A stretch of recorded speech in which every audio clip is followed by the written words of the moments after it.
Looks like we're live. Dave Rail here with Jim Fay. Good Intentions podcast again.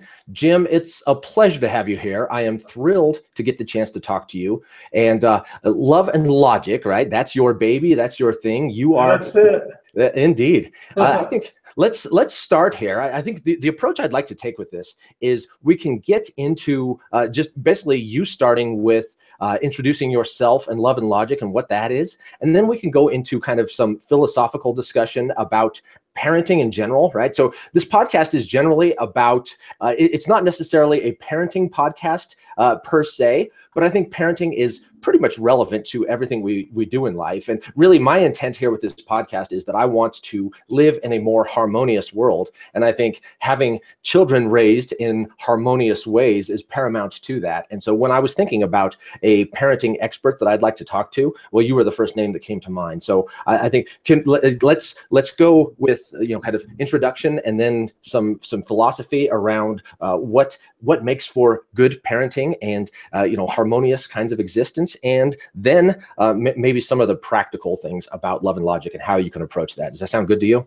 Sounds good, Dave. So here I am, Jim Fay. I've been working with Love and Logic for 40 years, and for 40 years we've been teaching parents simple, easy to learn techniques so they can raise well-behaved, happy kids that are fun to be around with, and kids who are prepared for the real world out there, who kind of understand that the quality of their life has something to do with the decisions they make. So that's what we're into, and our whole thing is, how can we make this simple so that people don't get so tied up, am I doing things right, that they're afraid to talk to their kids. Yeah, I've kind of lamented several times that, especially with parenting, I mean, there are a lot of things in life that are this way, but especially with parenting, with such long time horizons on really seeing the results of what it is you're doing, it's really hard to know if you're ever doing the right thing. And I think that's kind of what you addressed there, is that you want to be sound with principle, and then you don't have to worry about it so much. Am I understanding that right? I want to be able to look in the mirror in the morning and say, I maintained both my dignity and the child's dignity while I worked with them. It's going to be, I guess, the long-term way to say you did a good job is when they pick your nursing home for you. You want to raise kids that are going to pick a really good nursing home for you. Indeed. Yes. I mean, it's all about relationships. And you said something there about the mutual dignity, and, you said human relationships. And I think that is paramount to the way that I look at parenting, is that, hey, kids are people too, right? These are human relationships that we are fostering. And yes, there are some reasons that they have some special characteristics, but it's really just a special case of human relationships. It's really not something different than the relationship you'd have with anybody else in your life. Yeah, keep it simple. I try to say, other people have feelings too. And I want to be able to look in the mirror and say, yeah, I considered that when I worked with them. There. Yeah, that's great. So you have been doing Love and Logic, right? You're both an educator and a parent yourself, right? Is there one of those fields where you learned more about these techniques than the other? I guess we learn the most about life when we make those mistakes where we want to say, wow, that didn't work too well. So yeah, you get to do that in both the educational field and at home. But I think all the educators I talk to say it's easier to work with 1,000 of somebody else's kids than 3 of your own at home. Yeah, definitely. When your blood flows through their veins, it's just an awful lot harder to do what you ought to do. Yeah, that's for sure. You get a lot more emotionally attached. And, so I've been a Love and Logic. I've been to some of your talks, and I think being local to you, that we both live in the Denver area, helps that I've been able to see you speak a few times. And then I took a Love and Logic course as well. My oldest daughter is 11 now, or my oldest kid, right? I have two girls and one boy. And so my oldest is 11. It was probably close to a decade ago that I took the Love and Logic course, but I learned a lot from that, and it meant a lot to me. And I think I'd like to, I put together a list of kind of what I think are the key takeaways that I've learned from Love and Logic, and get you to respond and see. I think I've talked to a lot of software developers, being that I'm a software developer by trade as well, who have written some books and things like that. And they have these named approaches to doing software development. And what's often done in their name, right, is quite the opposite of what it is that they preached. And I think you probably experience a lot of that. People say they're doing Love and Logic and are doing something different. So I'd like to test my understanding against yours. Does that sound like a good approach? Yeah, and let's preface this by saying that none of us hear what we hear. Yeah. We hear what we think we're going to hear. We hear what we hope we're going to hear. We hear what we know we're going to hear. But if I'm in an audit and I had an audience of 500 people, I'm going to know that there are going to be 501 perceptions of what I say at the end of the day. Absolutely. Yeah. And I cross my fingers and hope that I've done a good job. Yeah. Yeah. I guess case in point that we try to parent our children the same way, and every one of them turns out in completely different ways as well. They have what they call free will and their own little temperaments that they're born with. And we can fortunately blame that on the ancestors, because a lot of that is hereditary, but that's what we're working with. Yeah. And if we're really unlucky as parents, we'll have a really easygoing kid who just does what we tell him to do as the first one. And then somehow that second one comes along and they're just not the same at all. Yeah. And during that raising the first one, we get pretty judgmental about how everybody else is raising their kids. And then the rubber hits the road. Yes, humility strikes for sure. Yeah. Yeah. So I think I'll go through this list of the things that I think were the key takeaways from what I learned from Love and Logic. And I'll start by going quickly through them. But if you think there's something to comment on any of these points, then go ahead and stop me there, and we can just go that way. This will be fun. Yeah, okay. Indeed. So my number one is that empathy is of primary importance in dealing with children. Okay. Number two, children have needs, and parents and caregivers need to tune in to what the child needs. And three is the best way to learn is from experience. Second only to experience is example. We want to allow and encourage learning from experience from our children in ways that are safe, and we need to model positive and exemplary behavior.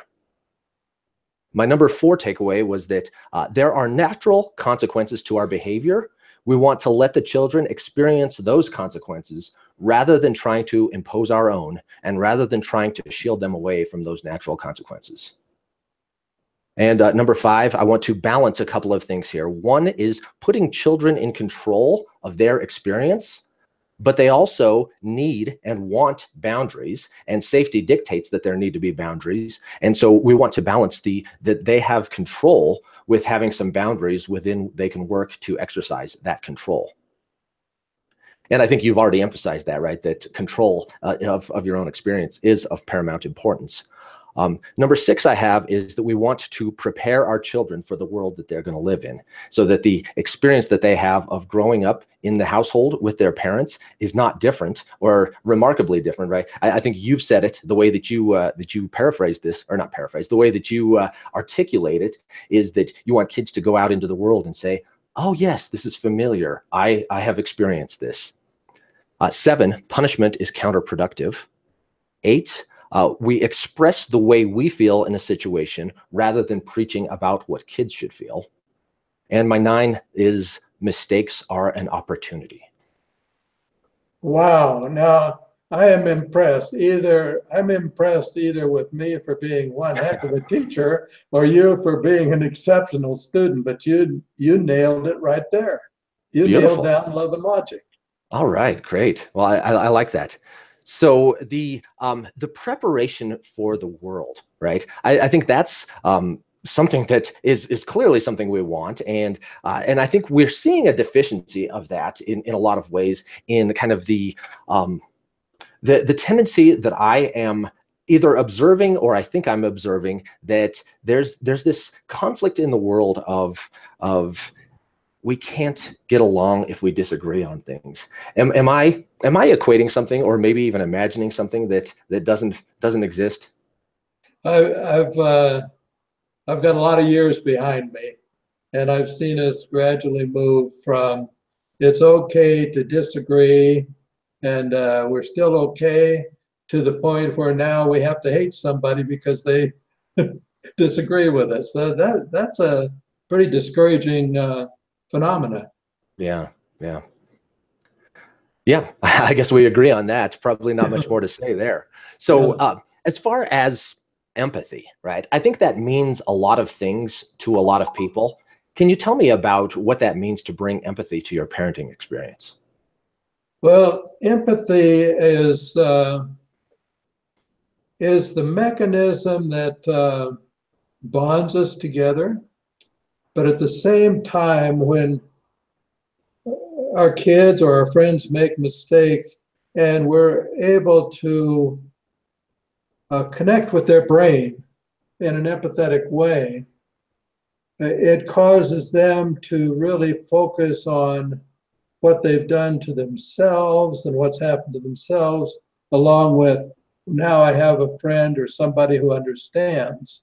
Um, it's a phenomenal tool in all of life. I mean, I remember going to the counter one time at United Airlines, and I was so impressed with the counter person there, because even though this lady had all kinds of wonderful excuses, she was still going to miss her airplane. But he he made it to the point where she said, "Oh, thank you, sir," when she walked away, and it was nothing but empathetic sounds that came out of his mouth. I don't think he used a word at all while listening to her. It was just, oh, wow, you know. And so many people uh, tie in empathy with lots of eloquent words and so on. You know, and we made the same mistake in the evolution of Love and Logic. When we found that in order to hold kids accountable for their actions, we had to first of all express our empathy or establish the empathy, and then talk to them about the consequences. We started coming up with all kinds of statements that people could make, empathetic statements. Well, they had a hard time remembering all these.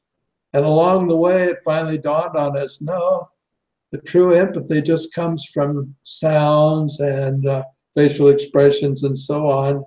And we now teach parents that if you want kids to accept and learn from a consequence and not see the parent as the bad guy, we have to have some kind of an empathetic sound that's on the tip of our tongue, one that we don't even have to think about, one that we can use every single time so it comes out right away. And some people it's dang, and other people it might be wow.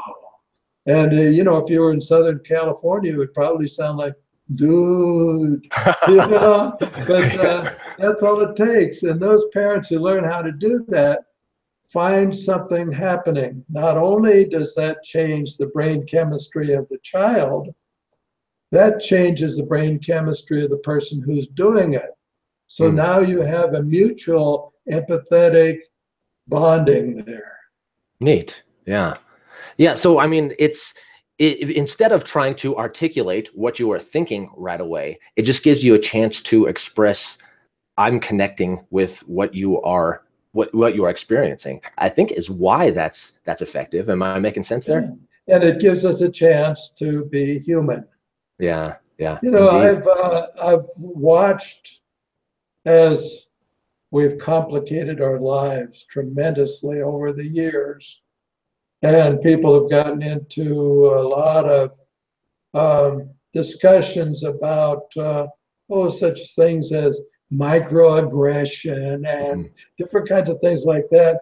That we find people more and more afraid to even open their mouth and be human for fear they're going to say the wrong thing. And we've seen this for years with parents who go off to wonderful sounding parenting courses. They have wonderful titles and they're very complicated. There's lots of things the parents have to learn and do. And pretty soon they think, oh, I got to give up. I got to get a psychology degree before I can say hello to my kid in the morning. We Yeah. don't want that. We want to maintain our humanity and keep things simple and allow ourselves to enjoy each other. Indeed. Yeah, that makes sense. So you've already given kind of a tip here for just using a sound as kind of the first approach to an interaction, especially when things are kind of going off the rails, right? Yeah. Maybe let's get into some of the, I don't think we can give in this interview, actually, or actually not even interview, conversation, right? This conversation we're having, we can't really get it deeply into how you should parent, but what are some quick wins that you can share with people that they can just take away from this? Something they can see themselves doing it and go home and say, I can't wait to talk to my kid because I can do this, right? Yeah, yeah. Well, you know, uh, you talked about kids needing boundaries and searching for boundaries. And it's so true. Kids who do not have boundaries act out more and more and more in hopes of getting the parents to establish those boundaries. And it looks actually like the kids are defiant and so on. But a lot of ways that kids test us is they argue and they say, it's not fair.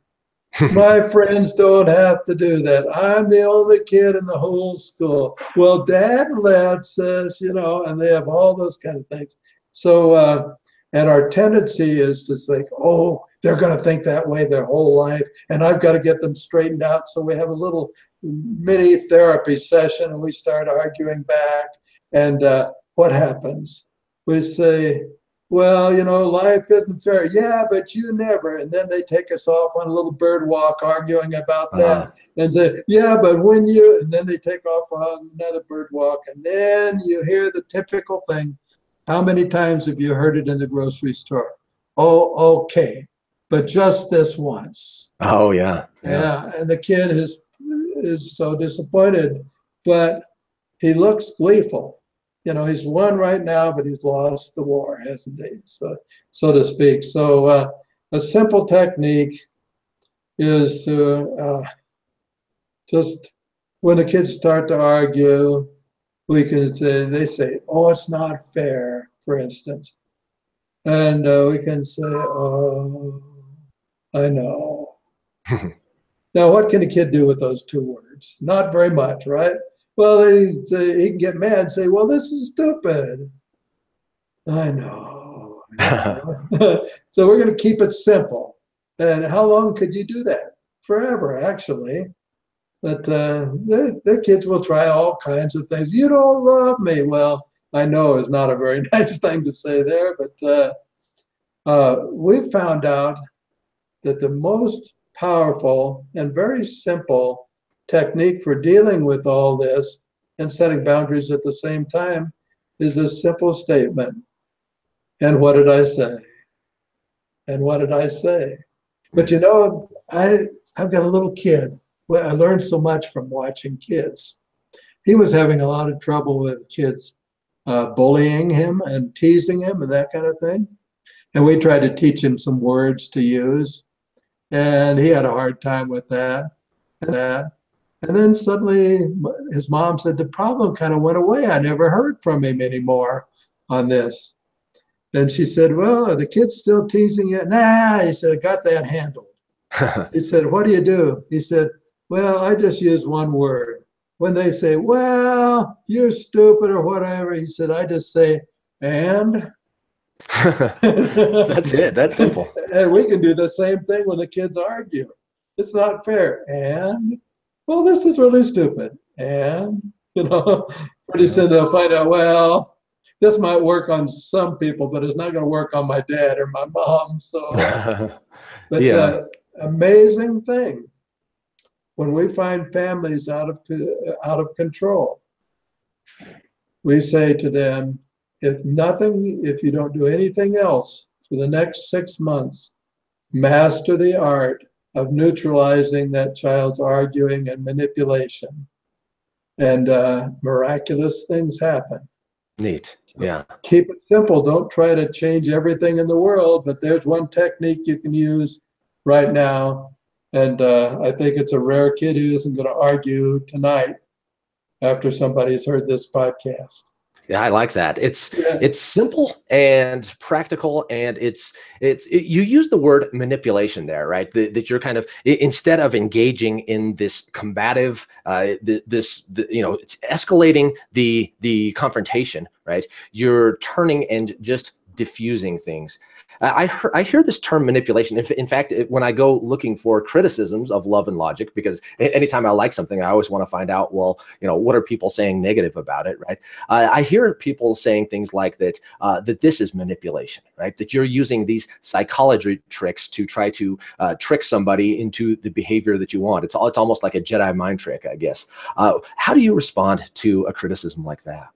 Well, I'm proud to be manipulative, but to a point. Now, let's suppose I manipulate you to get you to do what I want you to do. That's sick. But what if I manipulate you into making a decision, either this or this, and I'm perfectly happy with whatever decision you make? That's therapy. Yeah. So, if somebody says to me, yeah, this stuff is kind of manipulative, I say, yeah, it sure is, in a really healthy way. And just you would gladly pay a psychiatrist $100 an hour or $200 an hour to do that same thing to you, to get you to make some decisions that you can live with. But he doesn't care which decision you make. He just wants you to make the decision, right? Yes. And he's not trying to make the decision for you. He's just telling you that, hey, you've got this decision to make. Mm-hmm. I guess there's a fine line between influence and manipulation, right? There you go. Yeah. That's the gist of the distinction there is empowering people to make decisions on their own behalf. That's exactly what. And, you can't lose on a deal like that. Yeah. If I can influence my kid to make a decision and he makes a good one, he's going to feel great about himself. He's going to say, look at me, look what I did. But what if he makes the bad decision? I'm still happy because now he has this wonderful opportunity to say, wow, I guess that kind of stuff doesn't work. Yeah. And if I had told him it doesn't work, he'd say, oh, yeah, it does. But when he says to himself, I did that and it didn't work, that's meaningful. Yeah. That's healthy. Yeah, indeed it is. We're going to have influence on each other, and you can look at something as manipulation. And I mean, same goes for spouses as well as parents and all of those things, right? And I've heard it said you directly and in Love and Logic materials, right, that these techniques work on adults as well as children. And I think as I look at my list of the 9 things that I think were the key takeaways from Love and Logic, all of those apply to adult relationships, right? Whether that's your boss at work or somebody reporting to you at work, all of these things, right? If you are trying to dig into connecting with their experience, that leads to better outcomes for all of you. And I think really, that's the gist of the golden rule, is that's how we treat each other. Yeah, there was a wonderful conference, a national conference held in Boulder, Colorado, years back. And it was all about codependency. And the first question out of the group was, can you define codependency? And this psychologist says, no, that's a pretty hard thing for me to define succinctly here, but I can give you the antithesis of codependency. It's called Love and Logic. And it's a description of a healthy life. I like that. Yeah. Healthy adult relationships. Well, see, we're preparing kids for healthy adult relationships by using love and logic in the home. That's what we're doing. Yeah. Yeah, I've heard some parents who took this class with me, right, talking about that, oh yeah, I recognize when my spouse is trying to use love and logic on me. And it sounds kind of like this nefarious trick that they're trying to use. But I think my response to that is they're trying to connect to your experience. Well, you should probably thank them for that. Yeah, they're working hard to make things better. Yeah. Yeah. So boundaries, right? We talked about the importance of having boundaries, and I think there are a lot of good reasons for that. And we could go into reasons for that, but I mean, in my experience, right? My kids are playing soccer now, and especially the oldest, she's the team that she was on kind of fell apart, and so got absorbed into this other team. And this team is physical and aggressive, and the coach really kind of emphasizes, hey, let's go ahead and test the boundaries of what the official will allow us to do, right? Which I think is a valuable lesson to learn. And I think that might get into some of this, you talked about the kids will test the boundaries that they're against, and that they have a need for boundaries. And I think in soccer, right, clearly we want to have safety as a paramount importance, and that's why there's rules and some of those things. But am I articulating here the reason why testing boundaries makes sense, and why do kids test boundaries in the first place? So they have an obligation to test. See, one of the most important needs that all human beings have is called physical and emotional safety. And without boundaries, there is no physical and emotional safety. So kids will constantly test their parents and their teachers to see, do you love me enough to provide physical and emotional safety? In other words, boundaries. Yeah, so not only is it important for us to provide those, it's important for us to remember the kids are going to test us. Do you love me enough to provide this for me? So yeah, they're going to test it throughout their life. I mean, they get more skillful in the ways they test it as they get older, but they're still testing. Yeah. I'll never forget a session I had with a 14-year-old girl who was so angry that she lost control while we were talking. And she started screaming, I hate my dad, I hate my dad. And I said, oh, really? Why do you hate your dad? And before she could hold herself back, she said, he lets me do everything I want to do.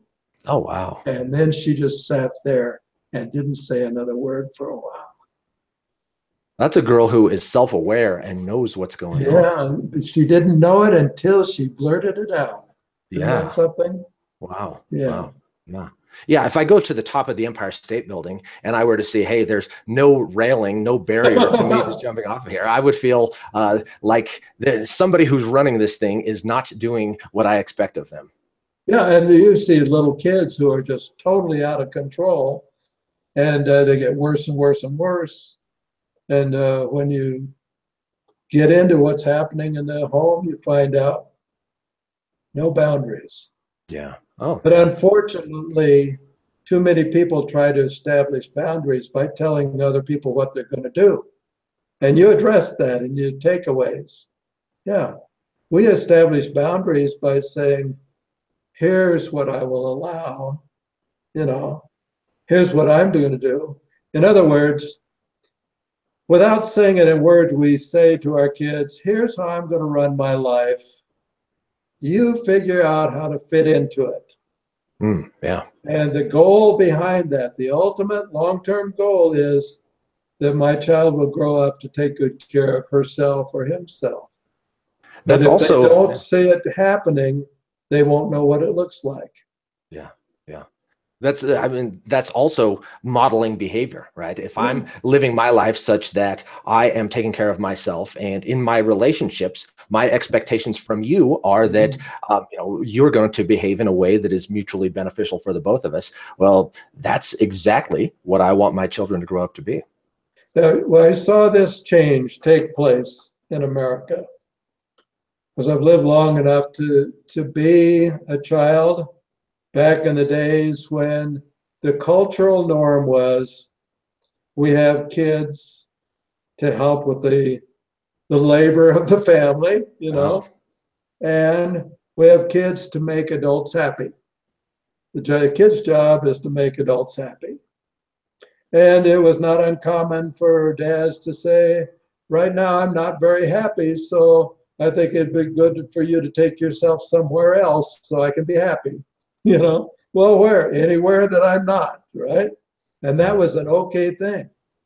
Then after World War II, a whole lot of things came to be where we look back and we said, well, a lot of people really abused that privilege of you're here to make me happy.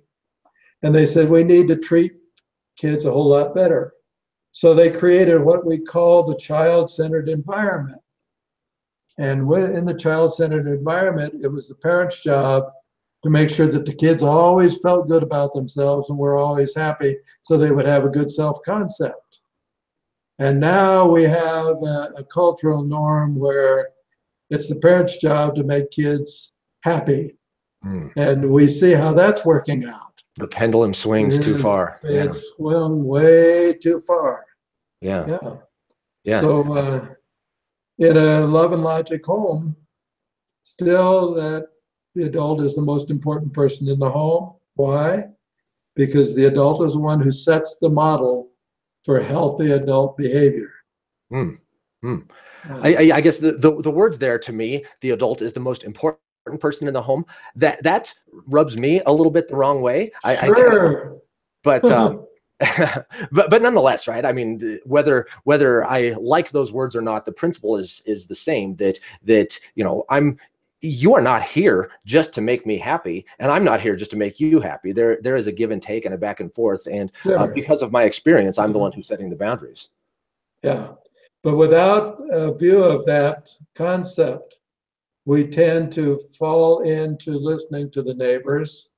And who talks the most about kids? Is it the parents down the street who raise really healthy, well-behaved kids? Or is it all those people whose kids are out of control who talk the most about what you should do to raise kids? We hear a whole lot more about, I've done everything I can to make this kid happy, and they're not happy. Well, of course, that's the way it works. Yeah, that makes sense. Yeah. So punishment, right? Well, just tell me why is punishment counterproductive? Well, if I'm a kid and I get the idea that you're doing something to me to teach me a lesson, that'll work with some kids, but not an awful lot of them. An awful lot of them is, you're trying to teach me a lesson, I'll show you. But it also makes the adult into the bad guy. Yeah. See, I want, when a bad decision is made, I want the decision to become the bad guy. So we teach parents, now this is one of these takeaways that you can use right away, right? Yeah. That it's much more sound to delay your reactions to a kid's bad decision and delay the consequence than to do it right now while you're upset. Best to say, wow, that was a really bad decision. And you can even say, and right now I'm pretty mad about it. But fortunately, I'm going to give some thought before I do anything about this. I'll get back to you. And if we feel especially vindictive, we might say something like, try not to worry about it. I'll get back to you, right? But then we calm ourselves down. We talk to our friends and we say, well, if an adult in the real world did this kind of thing, what would probably happen to them? You know? Then we get our friends to help us figure out what to do. And then we go back to the child only after we are calm enough that we can do an empathetic sound first and the consequence next. And it might sound like, wow, you wrecked the family car. It's got to be rough. Yeah. See, now we've locked in empathy, right? And now we can describe the consequence. And you'll be driving again someday as soon as you get that car paid for. How do you want to handle that? Pretty hard to see Dad as the bad guy right now, isn't it? Yeah. Yeah. Well, and that really Yeah, connects you with the understand. real world consequences, right? It's kind Yeah. of, it goes hand in hand that. Okay. Yeah. So I'm going to take something away from you to teach you a lesson. The kid says, oh, yeah. And pretty soon they figured out how to get it back, or to make my life so miserable I give it back, or so on. But oh boy, you got into some problems with that iPhone, didn't you? Well, gonna have to figure out what to do about that. I'll get back to you. Okay. Then we come back later on and say, well, here's what I'm thinking. I'm thinking without that iPhone, you probably wouldn't have been in a whole lot of trouble. So I think I'll just hold on to that for a while. And when you can tell me your plan for handling it better next time you come and see me, right? Yeah. Really involving them. Yeah. Yeah. So I'm not saying that we let kids get by with things, because one of the takeaways I want people to have, and you figured this out in the workshops you were in, when we teach kids that there are no consequences for decisions, we cripple them. We steal from them. We set them up for a life of unhappiness, and we set them up for having to learn things in a lot harder way with a lot higher price tags. You know, the cost of learning to keep your mouth shut in the presence of your friends when you're 4, 5, and 6 years of age is a whole lot different than if you haven't learned it and you're taking on somebody on the street when you're 25 years of age. Yeah. You know, an example that came right out of some of the Love and Logic material and this always comes to my mind directly because it's a place where my wife and I butt heads a little bit, is that just the idea simply of when you're leaving the house and it's cold outside, wearing a coat. Right. And the Love and Logic approach is that, well, you know what, if the kid wants to wear a coat, that's up to them. Right. And they are going to face the consequence of that decision if they make the wrong choice. And, you know, my wife has kind of this philosophy of, I care about my kids, and therefore I want to make sure that they are comfortable and taken care of and all of those things. And she's going to push them to put that coat on. Right. Yeah. And, you know, and to me, you know, I start with the same premise, right? I care about my kids, and therefore I want them to face the consequences of their decisions so that they learn the lesson for themselves and they do not have this dependency going on. And I think both of those are reasonable conclusions from that same premise. The question ultimately is, you know, which one is more effective and which one is going to create a more functioning adult. And, you know, I think there's arguments to be made, but, you know, well, I guess it's really what you value, right? The comfort of the moment or the ultimate lesson, those kinds of things. Yeah, I think you nailed it down when you said the timing there, the comfort of the moment. You know, when I say, gee, I want my kid to learn as early as possible that it's wise to put on your coat when you're cold, there's only one way they're going to learn that, get cold. So, but we can very nicely say to kids, well, do you think you're going to need your coat? I'm going to take mine. I don't like to get cold, but you might want to carry yours in case it gets cold. You know, well, I don't think anybody's ever going to have to tell that kid it's a good idea to put the coat on if he's got it in his hand, he gets cold. I mean, if your kid is smarter than the family dog, I think he's going to figure that stuff out, right? Yeah, but, sure. But I also want to remember that mothers are have something that maybe we men don't have as strongly, and that is that duty to protect in the early years. And if they didn't have that, kids would not live to be old enough to learn in other ways. So, yeah, that's really strong. And say, well, here's how I do it, and you do it your way, and they'll be fine. And if we have disagreements, we'll talk about it later. Yeah. I think I heard it said on a podcast somewhere, and it's completely plausible, true or not, I don't know, but that women tend to be comfortable at higher temperatures and men at lower temperatures, and it's not a huge difference, right? But this was an evolutionary adaptation, that the woman was more sensitive to the needs of an infant, who obviously needed to have that more comfortable, warmer environment, and I think it totally makes sense, right? There are differences for a reason. I don't know about that. It could be true, it could not be true. I've just never studied it, but I do know that kids' heating system is a whole lot different than ours, because their blood just flows a lot freer at those young ages. Now, I've got a grandson who, if you said you were going to wear the coat or carry it, he'd carry it along, but he'd never put it on, and he wouldn't be cold. And I'd have two coats on. So we're all different, but I like the kids to have the choices. You decide, but why don't we just be cautious and take it along with you? Yeah. Well, I mean, it strikes me as a liberty argument, right? I think the philosophy of Love and Logic, right, applied to children is, I think you wouldn't sell any books and seminars and all of those kinds of things if it wasn't, a message of, hey, this is practical. But I think there's a moral case to be made too for that. I don't want government coming in and telling me what to do and punishing me for things that I don't think are crimes. And I think it's applying that same principle to children is there's kind of a moral argument to be made there too.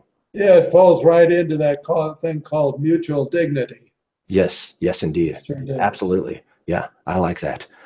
Well, I think this has been a really great discussion, and I think we can go ahead and wrap up. Is there any kind of practical tips that you'd like to give for parting advice for the listeners?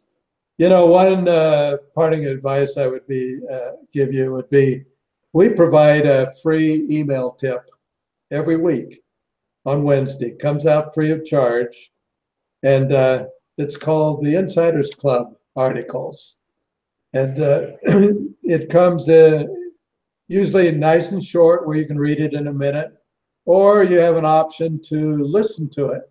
And a lot of people listen to these while they're standing in line in the supermarket and so on.